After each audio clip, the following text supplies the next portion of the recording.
Nous sommes allés rencontrer, à l'incubateur Startup 42, Frédéric Simon, le cofondateur de la startup WorldCraze, afin qu'il puisse partager avec vous sa vision du growth hacking et comment il l'applique au jour le jour dans le développement de sa startup. Bonjour, je suis Frédéric Simon, le cofondateur et chef de produit chez WorldCraze. Je suis un ancien étudiant de l'Epitech et j'ai créé cette startup avec 3 autres étudiants de l'Epitech et un diplômé de la SAS. WorldCraze, c'est une plateforme d'intermédiation qui met en relation des voyageurs avec des personnes qui souhaitent acheter des produits qui n'existent pas dans leur pays ou qui sont moins chers ailleurs. C'est le cas par exemple d'un jean qui coûte 120 € à Paris, Rome ou Berlin, mais seulement 45 € à Houston ou Los Angeles. Et c'est également le cas pour un nouveau téléphone portable qui est sorti uniquement au Japon et qui n'est pas encore disponible ni aux États-Unis ni en Europe. Ce qui m'a le plus choqué quand je suis arrivé aux États-Unis, c'était la différence de prix entre les prix français et les prix américains. Pourquoi un iPad, ça coûte 30% plus cher à un Européen qu'à un Américain? C'est le même objet. Pourquoi un jean Levi's, ça coûte 120 € à Paris, Rome ou Berlin, alors que ça coûte 45 € à New York ou Los Angeles? Et pire encore, quand je suis revenu des États-Unis, je ne comprenais pas pourquoi c'était aussi difficile de trouver des Oreos au beurre de cacahuète. On a décidé de régler cette situation injuste avec toute l'équipe WorldCraze et donc on a créé ce site qui vous permet de vous faire rapporter des produits qui n'existent pas dans votre pays ou qui sont moins chers ailleurs. Vous cherchez à acheter un iPad. Grâce à notre comparateur de prix mondial, on vous indique dans le monde entier l'endroit où c'est le moins cher pour l'acheter. Vous pouvez créer une annonce à partir de cet endroit et à ce moment-là, des transporteurs vont venir pour répondre à votre annonce et se proposer en tant que transporteur pour vous rapporter cet objet contre rémunération. Vous allez avoir le choix entre 2 ou 3 transporteurs et vous allez choisir probablement le transporteur qui a vérifié sa carte d'identité en ligne, qui nous a fourni son numéro de téléphone pour plus de confiance. Une fois que vous avez validé votre annonce, votre transaction avec ce transporteur, vous allez payer par carte bleue sur notre site. Nous allons bloquer l'argent sur un compte de transit et nous allons prévenir le transporteur qu'il peut acheter l'objet et vous le rapporter. 2 jours après, vous vous retrouvez sur Paris et vous allez faire l'échange de l'objet avec les applications mobiles. Grâce aux applications mobiles, vous allez pouvoir valider un code d'échange qui va nous confirmer que l'objet a bien été remis et nous allons transférer une partie de l'argent vers le compte du transporteur. Ainsi, vous êtes sûr d'être payé, vous en tant que transporteur, et vous êtes complètement sécurisé si vous souhaitez acheter un produit et que ce ne soit pas le bon. C'est important pour moi d'avoir un growth hacker dans son équipe, dans une startup qui se lance, car c'est le growth hacker qui va vous permettre de valider des hypothèses. Quand on démarre un nouveau business, on a déjà du mal à choisir un business model, on ne sait pas à qui on va vendre notre produit ou alors on a envie de le vendre à tout le monde. Le problème, c'est que ça ne marche pas comme ça. Il faut d'abord trouver une niche et il faut essayer de vendre un maximum à ces gens-là.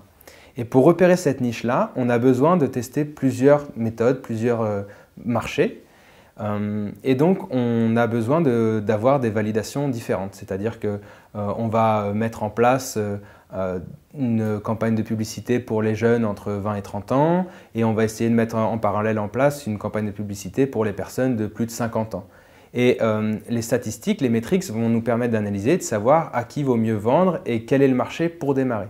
Ça ne veut pas dire qu'on ne doit pas vendre à des personnes qui ont 40 ans. Ce qui veut dire, c'est qu'on doit démarrer par les personnes de plus de 50 ans si les métriques apparaissent comme fiables.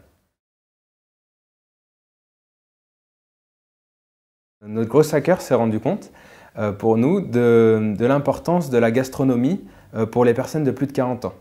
Nous, on était arrivé avec un produit, on souhaitait apporter de l'high-tech, des nouvelles technologies à des jeunes moins chers.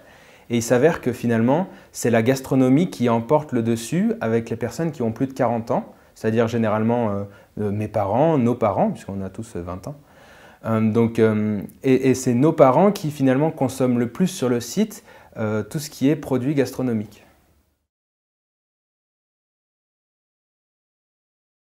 Alors les métriques qu'on surveille le plus actuellement, c'est le temps qu'il y a entre la création d'un compte et la première action que l'utilisateur va effectuer une fois qu'il est connecté sur la plateforme.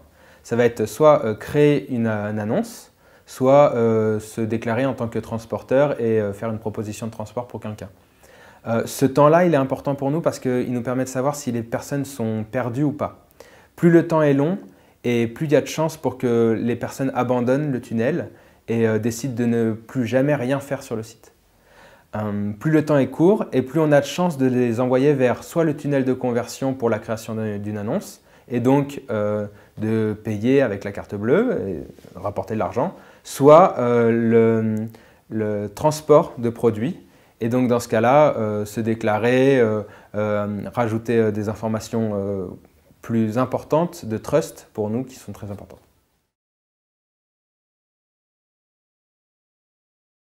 Alors on utilise, je pense comme 98% du web, Google Analytics au départ, ce qui nous permet d'avoir beaucoup de métriques quand c'est bien configuré. Google Analytics, c'est sa force et en même temps sa faiblesse, c'est que c'est très simple à mettre en place mais très difficile à configurer. Mais au moins ça permet d'avoir des statistiques très rapidement, de savoir le nombre de visiteurs par jour, d'où ils viennent et d'avoir un peu d'infos techniques aussi, de savoir leur navigateur, leurs OS. Donc c'est très pratique pour nous.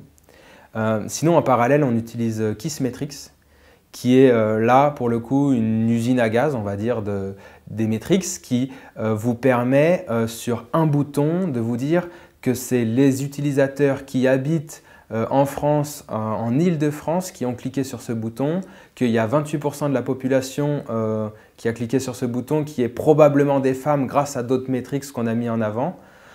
Et ça nous permet, nous, de pouvoir cibler le marché, de savoir que finalement, ce bouton, quand il est rose, il est plus cliqué par les hommes que quand il est bleu, il est plus cliqué par les femmes. Le growth hack le plus efficace qu'on ait pu faire, même si on n'a pas encore assez de métriques pour l'évaluer, on pense sincèrement que c'est au moment du paiement. Les personnes qui passent leur carte bleue, on a mis en gros un encart pour « Avez-vous un bon de réduction ?» Et c'est très frustrant pour les gens qui n'ont pas de bon de réduction, tout le temps d'aller sur Google, de taper WorldCraze bon de réduction.